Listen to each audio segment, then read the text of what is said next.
ওর বিড়িটা আমি এখন খাই। শালা সকালতে একটা বিড়ি খাইতে পারলাম না, মাথাটা যে আমার নষ্ট হয়ে গেল। বিড়ি কার কাছ পাই? কি যে আসছে, ও মাসুদ নাই? দাঁড়া, ওর কাছে একটা বিড়ি নিতে হবে। এ মাসুদ, এই দাঁড়া তো। কি হলো? কনে যাচ্ছি তুই? একটা বিড়ি দি যা তো।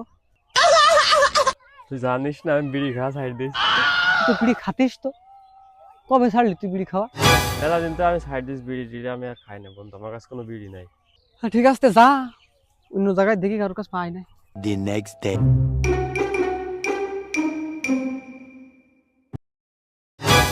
কিরে, মাসুদে যখন বিড়ি খাচ্ছে সেদিন আমি বিড়ি চালাম আর প্লেস বিড়ি খাওয়া বাদ দিয়ে দিয়েছি।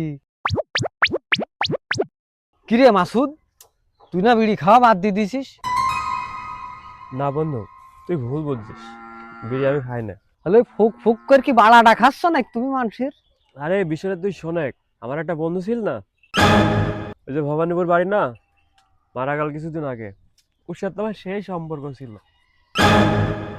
ও মরার আগে বলে গেল, বন্ধু তুই বিড়ি খাস না খাস, আমার নামে একটা করে বিড়ি খাস। তা এখন আমার বিড়ি খাওয়া আমি ছাড় দিয়েছি, ওর বিড়িটা আমি এখন খাই।